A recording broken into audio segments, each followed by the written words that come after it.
Com relação ao destino eterno, amados, nós sabemos, a Bíblia fala de uma forma muito clara, muito precisa, que há 2 destinos. E nós sabemos quais são: céu e inferno.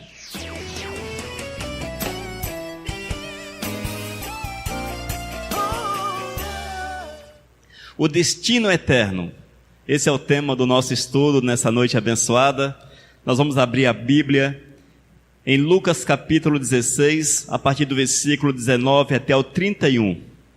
Nos fala a palavra: Ora, havia certo homem rico que se vestia de púrpura e de linho finíssimo, e que se alegrava todos os dias com grande ostentação. Havia também certo mendigo, chamado Lázaro, coberto de feridas, que ficava deitado à porta da casa do rico. Este desejava alimentar-se das migalhas que caíam da mesa do rico, e até os cães vinham lamber-lhes as feridas. E aconteceu que o mendigo morreu e foi levado pelos anjos para junto de Abraão. Morreu também o rico e foi sepultado. No inferno, estando em tormentos, o rico levantou os olhos e viu ao longe Abraão e Lázaro junto dele. Então, gritando, disse: Pai Abraão, tenha misericórdia de mim, e mande que Lázaro molhe a ponta do dedo em água e me refresque a língua, porque estou atormentado neste fogo. Mas Abraão disse: Filho, lembre-se de que você recebeu seus bens durante a sua vida, enquanto Lázaro só teve males. Agora, porém, ele está consolado aqui, enquanto você está em tormentos. E além de tudo, há um grande abismo entre nós e vocês, de modo que os que querem passar daqui até vocês não podem, nem os de lá passar para cá. Então o rico disse: Pai, eu peço que mande Lázaro à minha casa paterna, porque tenho 5 irmãos, para que lhes dê testemunho, a fim de que não venham também para este lugar de tormento. Abraão respondeu: Eles têm Moisés e os profetas, ouçam-nos. Mas ele insistiu: Não, pai Abraão, se alguém dentre os mortos for até lá, eles irão se arrepender. Abraão, porém, lhes respondeu: Se não ouvem a Moisés e os profetas, também não se deixarão convencer, mesmo que eu ressuscite alguém dentre os mortos. Amém, queridos? Pai de amor, eu quero clamar que Tu venhas nos dar a revelação da Tua palavra, para que nós possamos aprender um pouco mais, e assim termos um coração lavado, purificado e cheio do Teu santo e bendito Espírito, para que vivamos a Tua verdade. Esse é meu clamor em nome de Jesus. Amém, Senhor.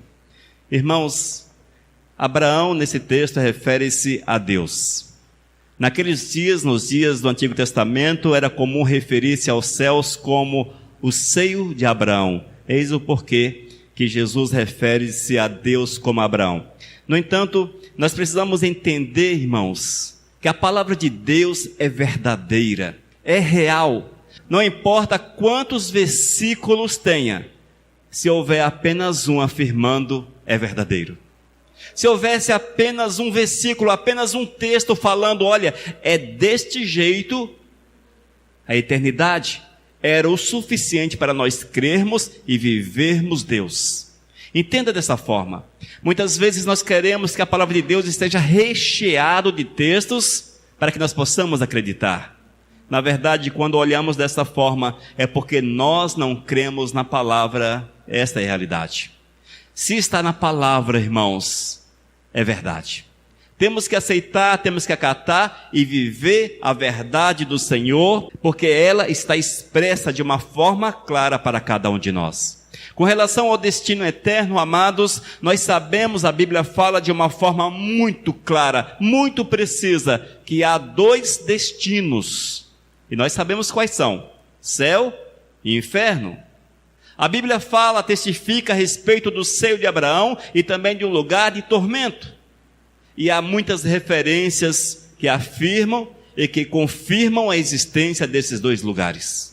Mas, se houvesse apenas uma referência, já era o suficiente para nós acreditarmos. Entenda dessa forma. No entanto, amados, nós temos visto que há muitos caminhos pregados por aí. Quantos caminhos? Quantas verdades?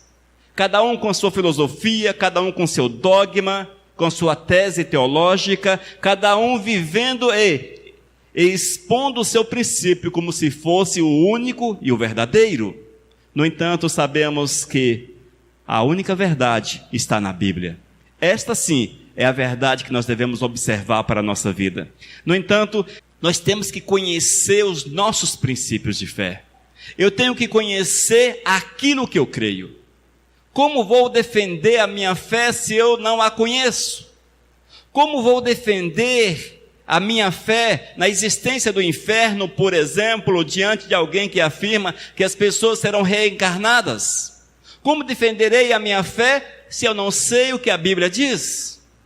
Eis o porquê que nós temos que comer a palavra, estarmos conscientes da palavra, para que assim não sejamos envergonhados por aqueles que são nossos opositores na fé.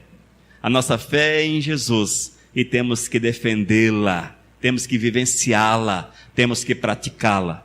E a palavra diz, amados, que aqueles que amaram, aqueles que amam, aqueles que viveram, aqueles que vivem a palavra do Eterno, estes têm como destino os céus, o paraíso. E é inequívoco, é uma realidade que nós não podemos de forma alguma deixar que aqueles que não acreditam venham nos envergonhar, venham nos tirar da realidade que nós cremos. Amém? Sabemos ainda, irmãos, que o Senhor, Ele é o autor e consumador da fé.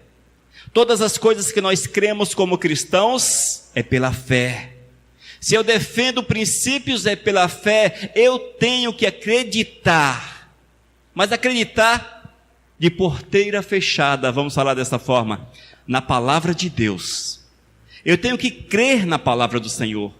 Eu não posso abrir exceção e permitir que a dúvida entre na minha cabeça. A partir do momento, irmãos, que eu coloco em dúvida uma parte da palavra, eu estou jogando por terra toda a verdade bíblica.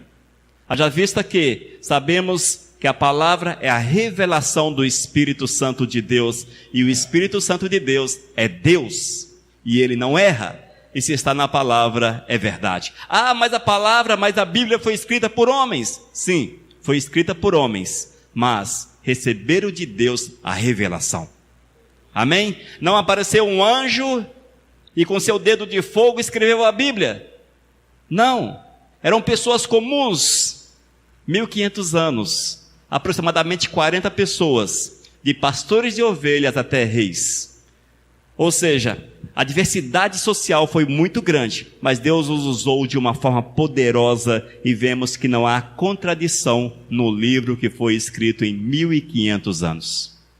É muito tempo para não haver contradições. Muito tempo. Mas não é nosso foco. Nosso foco é qual o destino eterno. O destino eterno, o que é que nos aguarda depois da morte? Mas antes, amados, para compreendermos o destino eterno, nós temos que entender um pouco a respeito da morte. A morte, amados, ela separa a alma do espírito. O que é a alma? A alma é o nosso eu, é o nosso ser. Geralmente eu uso como comparação o HD de um computador. É onde estão todas as informações de uma máquina. Se você tirar o HD, ela não funciona de forma alguma. Porém, se você colocar o HD, a máquina reconhece e funciona. Assim é a nossa alma. É onde estão todas as nossas informações. E vale ressaltar que a nossa alma, ela vai para os céus. Isto é, se a pessoa estiver com Cristo. O destino do servo de Deus é os céus. E esta alma há de levar todas as nossas informações. O nosso eu será eu que estarei nos céus. E ali com certeza vamos recordar uns dos outros, é bíblico, vamos recordar uns dos outros e não vamos ter tristeza, porque não veremos talvez um familiar, quem sabe um filho ou coisa assim, porque teremos a mente de Cristo Jesus. E isso é importante entender, irmãos. Mas eu chegarei no céu, vou procurar o meu filho e não acharei o meu filho, vou ficar triste. Não, porque Cristo Jesus é o amor, Ele é a essência, é o verdadeiro amor. E se fosse dessa forma, Jesus estaria lá no canto do céu, cabisbaixo, depressivo, porque os seus filhos não querem saber dele. Esta é a verdade. E esta mesma mentalidade nós teremos lá nos céus. Nós teremos lá nos céus. Portanto, amados, a alma separa-se do espírito. O espírito é o fôlego de vida que nos é dado pelo Senhor. E sabemos que o corpo volta à terra, torna-se pó, e a nossa alma é levada até diante do Todo-Poderoso. Por que morremos? Nós morremos porque os nossos pais, Adão e Eva, desobedeceram ao Senhor. O pecado de Adão e Eva não foi comer a maçã, mas a desobediência ao Senhor. O Senhor disse para aquele casal: não coma daquela árvore. O capeta aparece e diz: não, coma, é bom, é boa, é bonita, é gostosa, é saborosa. E convenceu, com certeza com muita dificuldade, mas convenceu a Eva a comer do fruto. E levou também para Adão, e ambos comeram e pecaram. Consequentemente, entrou sobre a face do planeta a morte. Houve uma destruição em escala universal e em todos os aspectos. O ser humano, os vegetais, os animais, tudo foi atingido pelo pecado, pelo primeiro pecado. E a pior consequência, com certeza, foi a morte. Até então eles eram eternos, mas a partir daquele momento eles pecaram e o pecado disseminou aos seus filhos. Mas sabemos ainda, irmãos, que além dessa origem espiritual, há também as doenças, a idade, acidentes, que tudo isso tira a vida das pessoas. Gênesis capítulo 2, versículo 17. Mas da árvore do conhecimento do bem e do mal você não deve comer, porque no dia em que dela comer, certamente morrerá. Essa foi a sentença dada pelo Senhor àquele primeiro casal. Muitas vezes, amados, nós vemos que as pessoas defendem Adão e Eva, porque eles eram inocentes, eles não sabiam das consequências, e isso, aquilo, outro. Não sei se já passou isso pela cabeça de vocês também. Eles não tinham culpas, eles eram inocentes. Amados, eles eram extremamente sábios. Foram feitos à imagem de Deus. Eram tão sábios que a Bíblia diz que eles nomearam todos os animais. Olha a sabedoria daquele primeiro casal. Portanto, eles não eram inocentes, não conheciam o mal. Só isso que eles não conheciam. Mas eram extremamente sábios e tinham muito bem discernimento para agir de forma correta, segundo a vontade do Todo-Poderoso. No entanto, nós vemos que eles optaram por desobedecer aos princípios do Senhor. E isso é importante, amados, e isso é importante para as nossas vidas, porque muitas vezes nós que fomos lavados, purificados e trazidos de volta ao estado original de Adão e Eva, haja vista que o Senhor nos perdoa de todos os pecados, nos purifica e nos faz santo, e nós desobedecemos os mandamentos do Senhor. Como nós somos duros. Mas eu não sabia. Sabia. O Espírito Santo, antes de você pecar, ele bate na tua mente, ele te dá uma sacolejada, ele balança a tua vida. Mas, por desobediência, eu vou pecar. Igual criança birrenta. Aquelas criancinhas chatas pra caramba, não é? Não faça isso. Eu vou fazer sim. Não faça. Eu vou fazer sim. Vai apanhar. Eu vou fazer sim. Faz, apanha, mas faz. Nós somos muitas vezes assim, irmãos. Nós temos o conhecimento. Quem aqui não sabe o que é certo e errado? Todos sabem.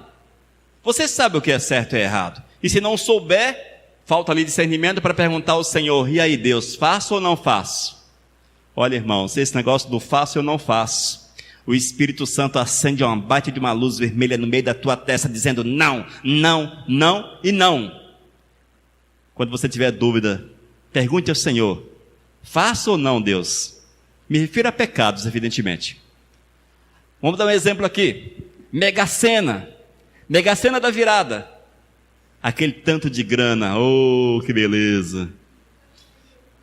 Eu jogo ou não jogo, Deus? Jogo ou não jogo? Todo mundo tem a resposta. Todo mundo tem a resposta agora. É assim, irmãos. É evidente que o Espírito Santo vai testificar na tua cabeça, lá dentro: não é a minha vontade, não é o caminho. Só se a pessoa não conhecer a palavra, aí eles agem de forma aquilo que sabem, evidentemente.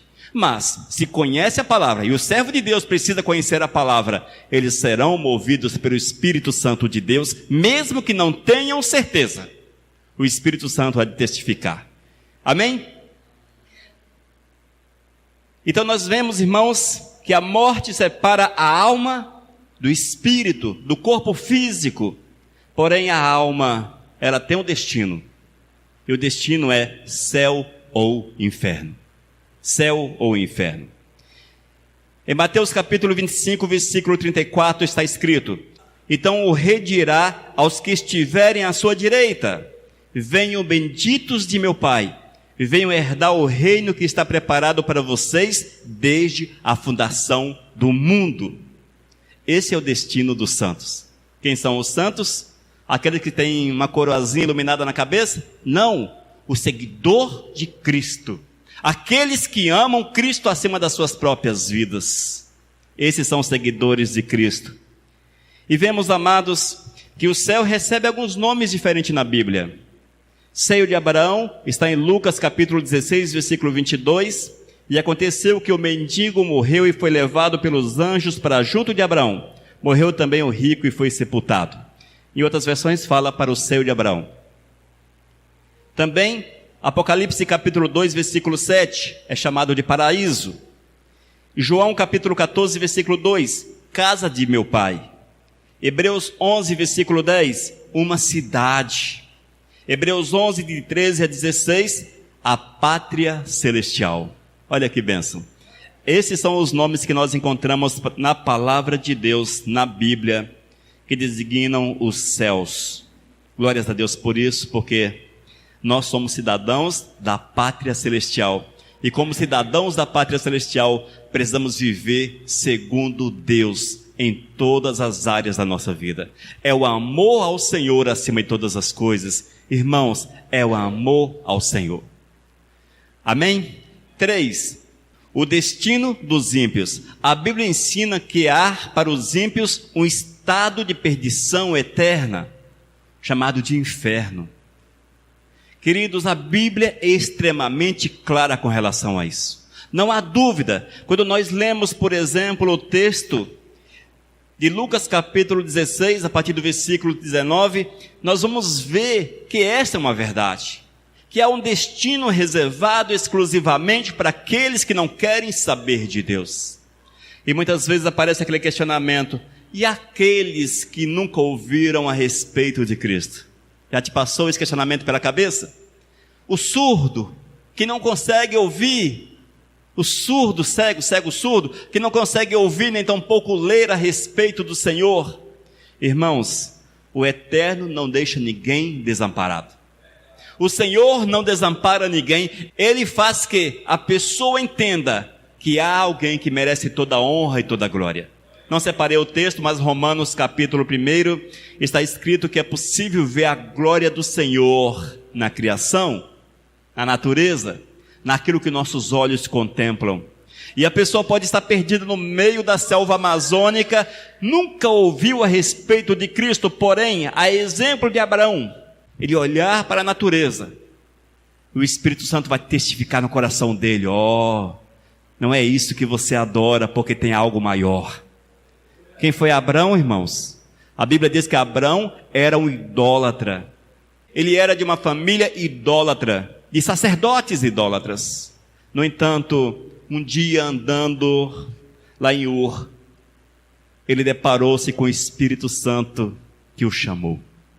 Ninguém falou a respeito do Todo-Poderoso para ele, mas o Espírito Santo se auto-revelou a Abraão.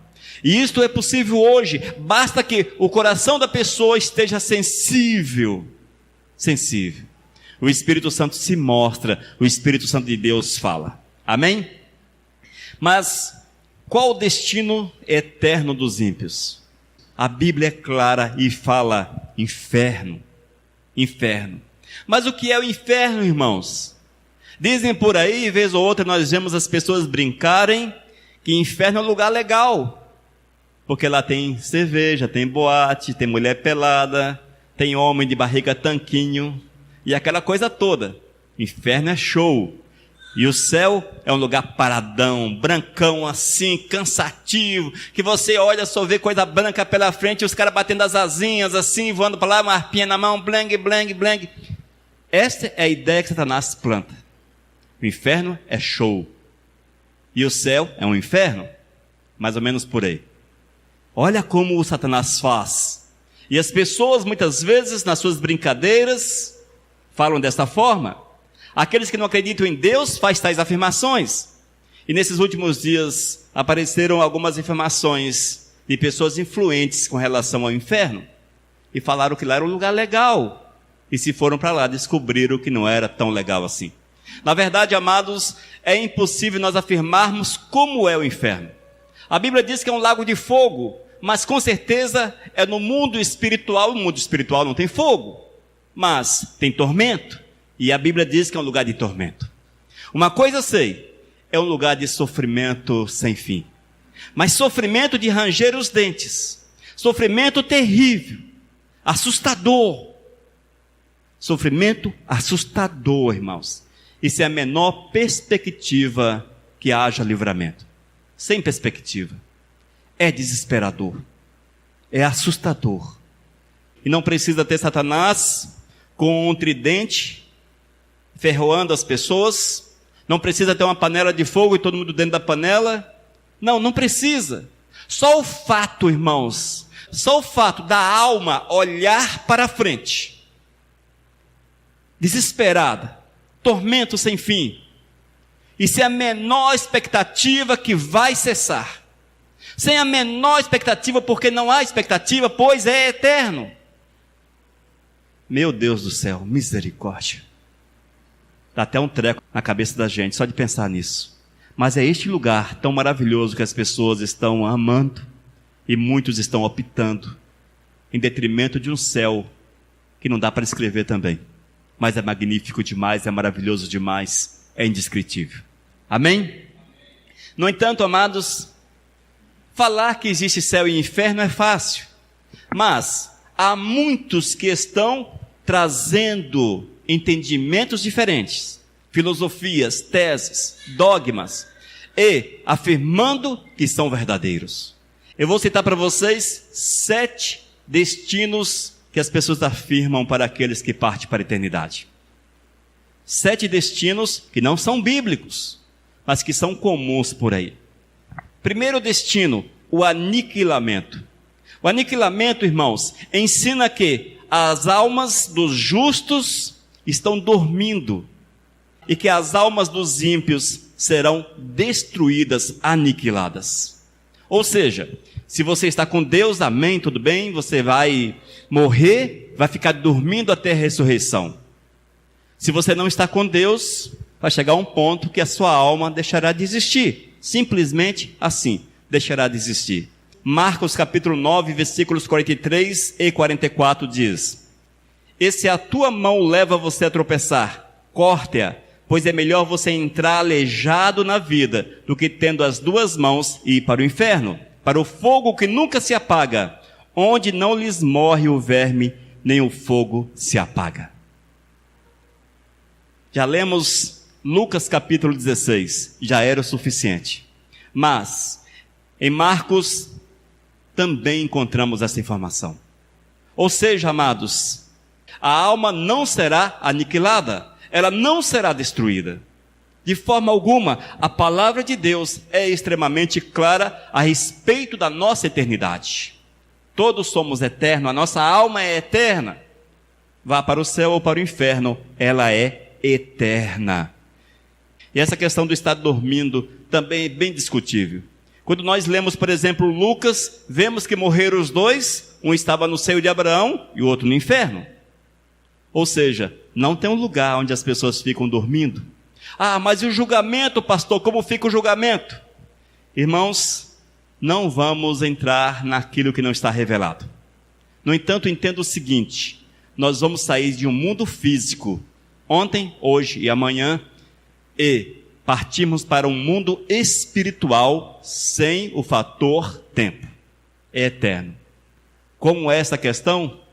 Nós vamos descobrir logo, logo. Logo, logo vamos descobrir como é.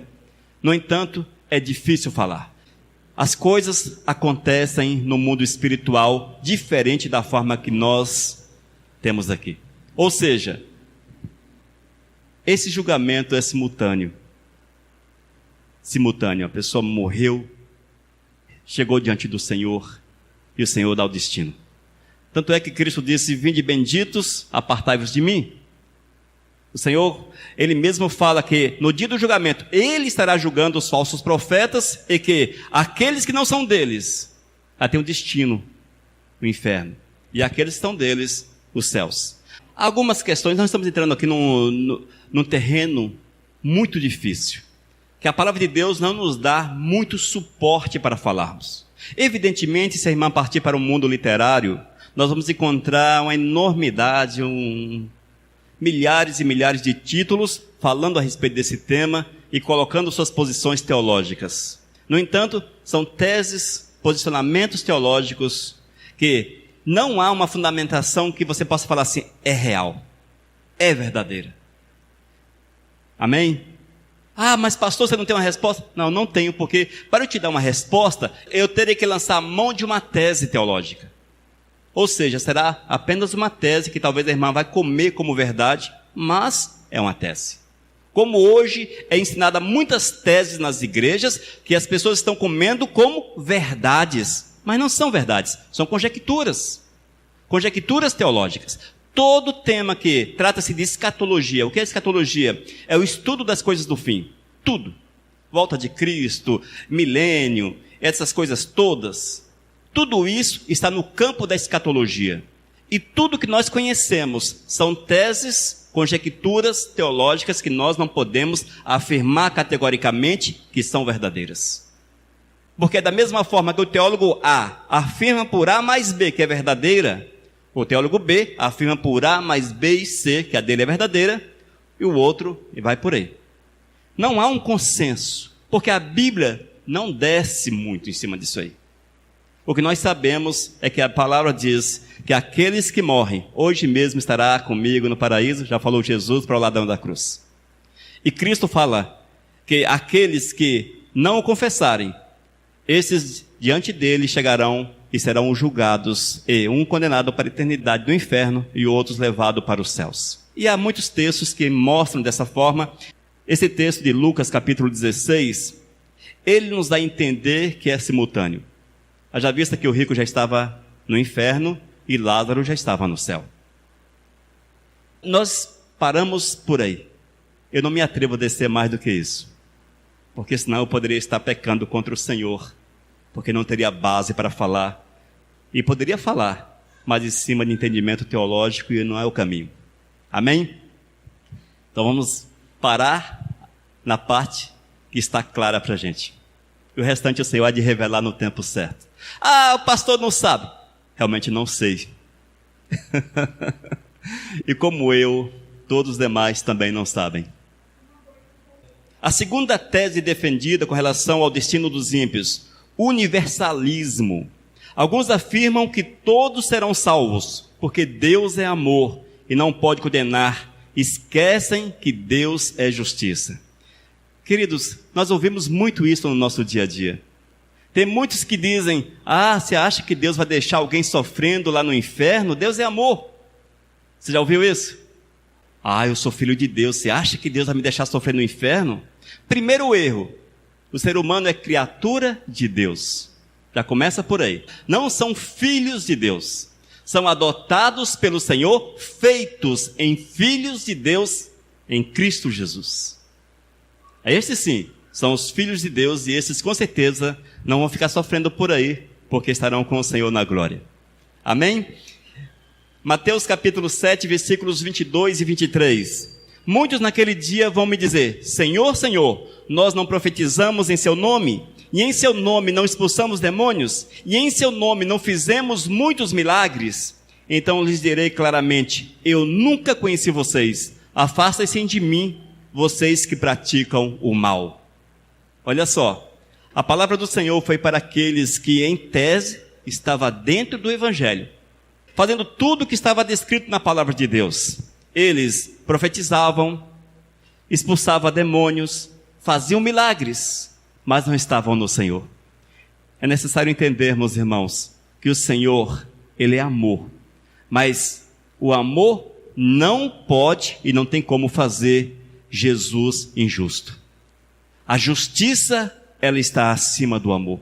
Jesus é justo.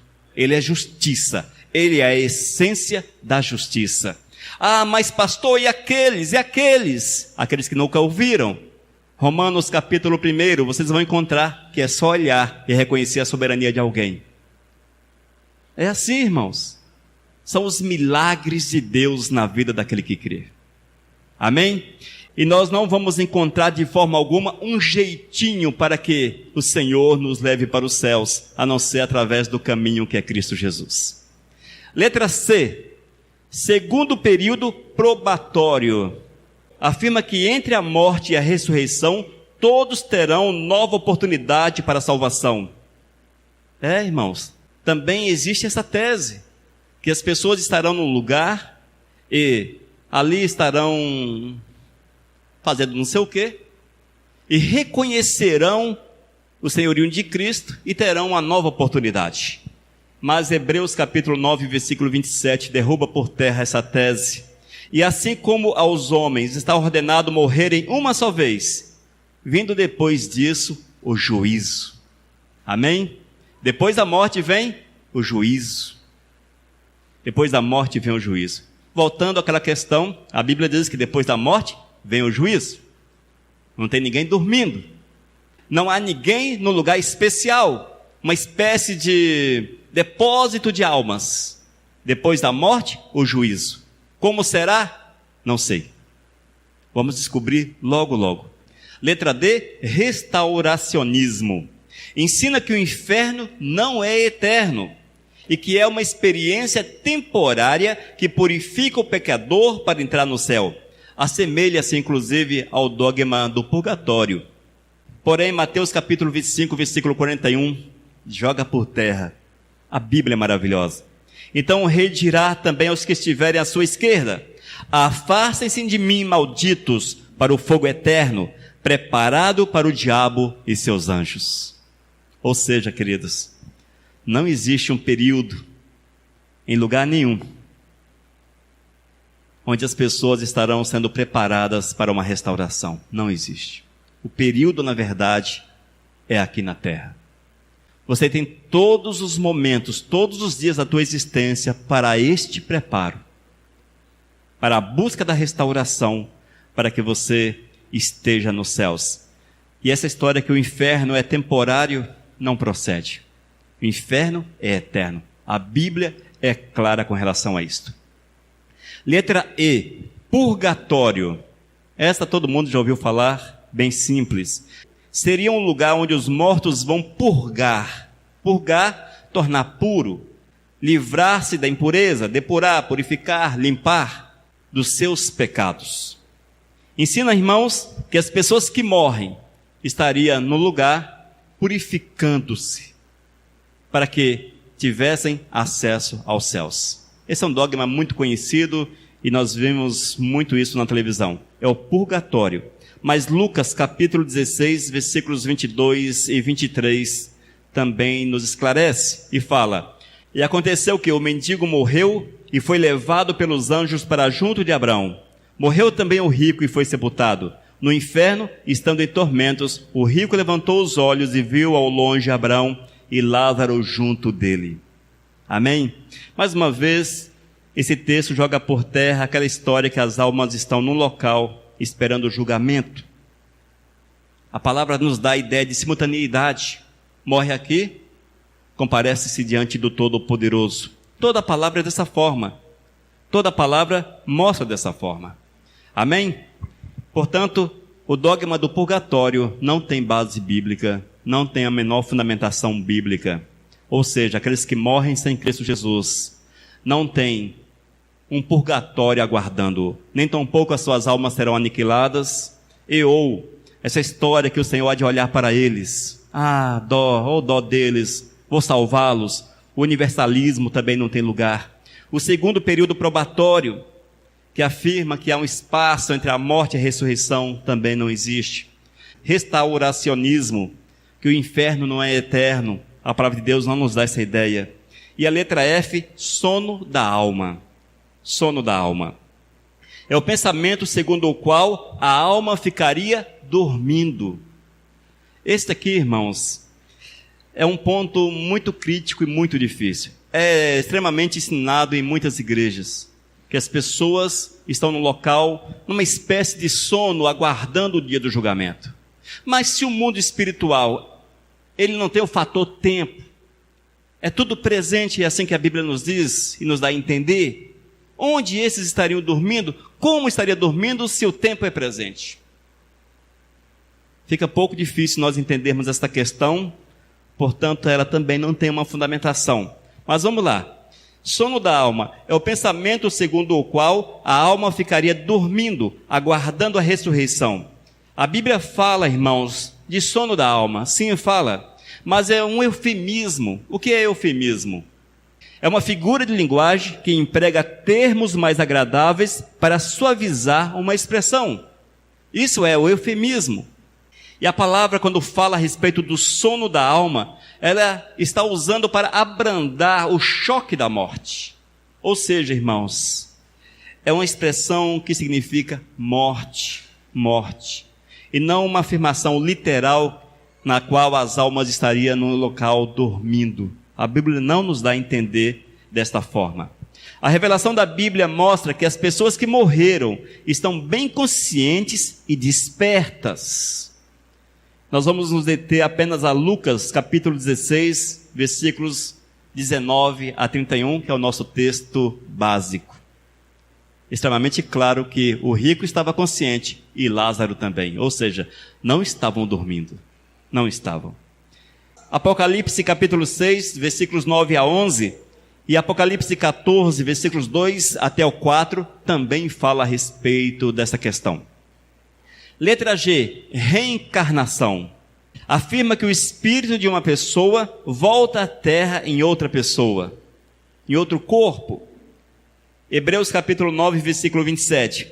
E assim como aos homens está ordenado morrerem uma só vez, vindo depois disto o juízo. Ou seja, queridos, essa ideia da reencarnação é bem difundida em nossos dias.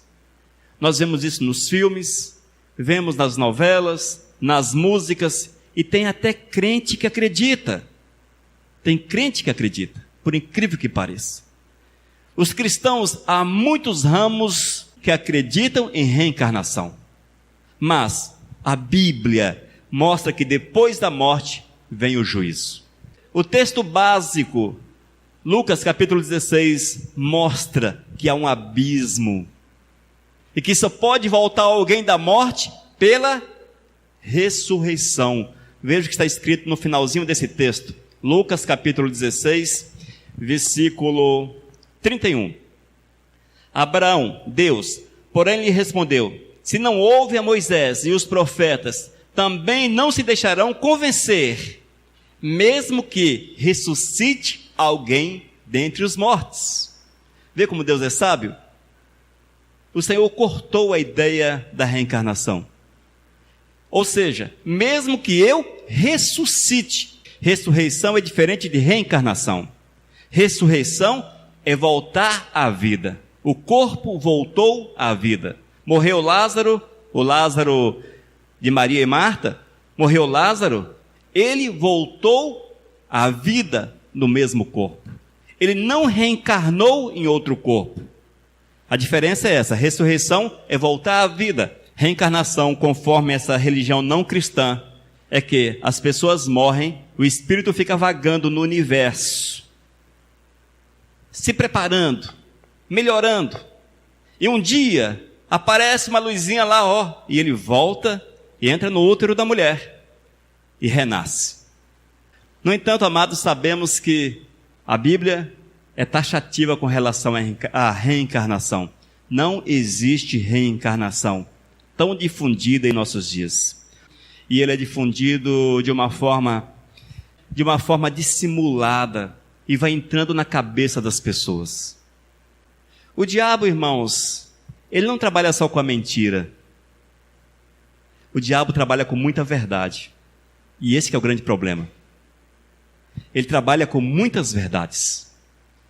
E ele fala através dos seus muitas verdades. Mas deixe-me desmistificar uma questão aqui, amados, sobre o mundo espiritual daqueles que partiram.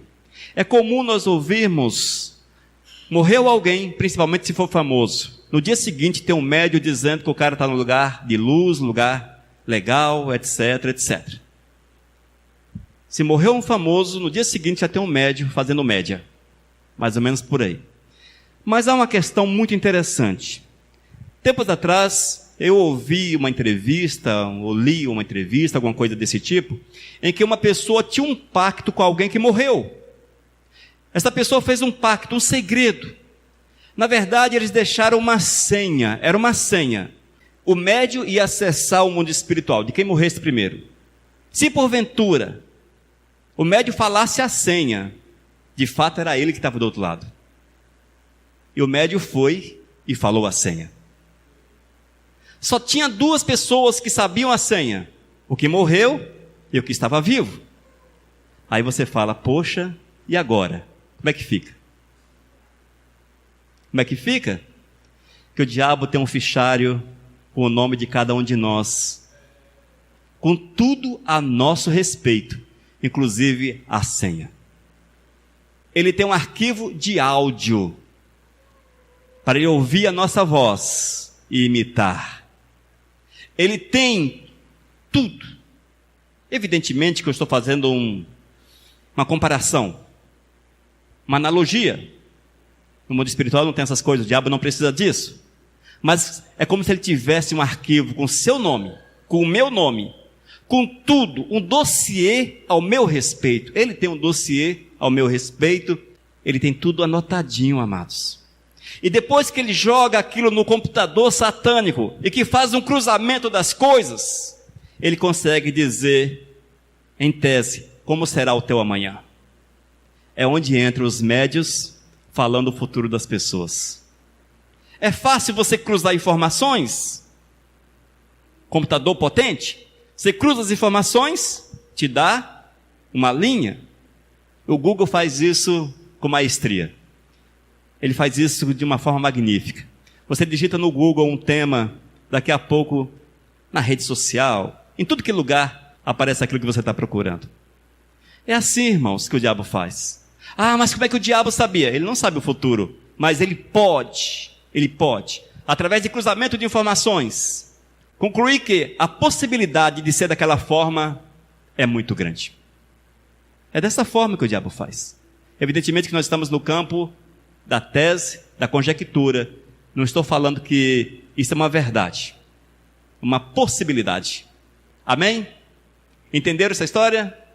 Daqui a pouco vão dizer que eu falei que o diabo tem um computadorzão lá e está lá diante do computador. Não, nós estamos aqui nas conjecturas da vida. Apenas uma analogia para nós entendermos algumas situações. Amados, o destino do santo é os céus, reservado para cada um de nós. Lugar maravilhoso. Lá tem ruas de ouro? Não sei. Lá eu vou sentar junto com o leão? Também não sei. Não sei nada. Eu só sei que é maravilhoso demais. O apóstolo Paulo foi lá e disse que o Senhor não permitiu que escrevesse. João foi lá e escreveu o Apocalipse, que só misericórdia. Você não entende nada, porque tem ruas de ouro, ouro transparente, e vai por aí. Então, amados, é impossível. No entanto, tem um monte de pessoas indo para o inferno que já estão apressando os passos, que são aqueles que visitaram o inferno. Isso é mentira do capeta. Mentira do cão. E se o cara chegar para você, ou se você ver no YouTube, ou outro lugar qualquer, aquela mulher que foi no inferno não sei quantas vezes, ela foi só preparar o lugar dela lá. Gente, o inferno não é aquilo. Se o inferno fosse aquilo, era bom demais. O inferno é terrível, gente. É terrível. Ah, porque eu vi o lugar dos desviados. Ah, porque eu vi o lugar não sei de quê, daquele. Gente, o diabo está achando que todo mundo é criancinha. E aparecem essas pessoas que vão no inferno. Olha, a única referência de alguém que foi no inferno também é um tanto quanto complexa. É Cristo Jesus. A Bíblia diz que ele foi e anunciou. Vale ressaltar que ele não pregou para conversão de espíritos. Ele anunciou a sua vitória. Pregou a sua vitória. Testemunhou diante do diabo de todos os demônios que ele venceu. Isso sim está na Bíblia. E ponto final. Amém? E o que passar disso, nós já estamos entrando no campo das invenções, das ficções. Queridos, a única coisa que nós sabemos é que existe céu e inferno, e todas as demais coisas são invenções de corações vazios que não conhecem a palavra de Deus. Esta é a verdade. E nós temos que nos esforçarmos, mas esforçarmos mesmo, porque a Bíblia diz que é por esforço. Porque se nós não nos esforçarmos, vamos ficar em casa assistindo novela. Vamos ficar em casa olhando o YouTube, Facebook, WhatsApp, Instagram. Gente, como tem coisa que o diabo usa para tomar tempo das pessoas.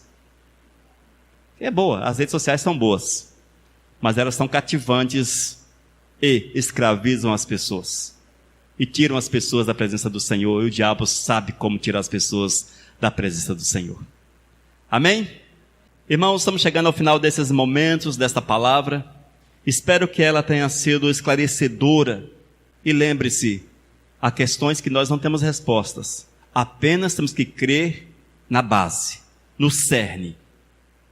E vamos esperar que o Senhor há de nos revelar a sua vontade no tempo certo. Amém? Creamos no Senhor e certamente veremos a glória dele. E vamos conhecer de fato como é os céus, porque o inferno não quero ter o menor contato com ele. Eu não quero saber, não quero ver. Eu quero conhecer os céus. E eu não tenho o menor interesse em ouvir quem foi no inferno para me falar como ele é. Não me diz respeito, porque eu não tenho nada a ver com ele. Com o diabo eu quero apenas pisar na cabeça dele, porque é assim que está escrito na palavra de Deus. Vamos orar então, encerrando esses momentos para a honra e para a glória do Senhor. Deus de amor, nós te louvamos, nós te adoramos, Pai, porque tu és bom, porque a tua graça nos envolve, o teu cuidado é para conosco. Nós te glorificamos por esta palavra, Senhor. Que ela seja esclarecedora, Senhor, para que nós possamos cada dia mais fundamentar a nossa fé em princípios verdadeiros, na tua palavra, Senhor, para que não venhamos a desviar daquilo que é a tua vontade. Ó Deus, cria em nós um coração puro, um coração reto, e abençoa-nos, porque nós precisamos de ti, Senhor. Mova em nossas vidas, este é o nosso clamor em nome do teu Filho Jesus. Amém, Senhor. Aleluia.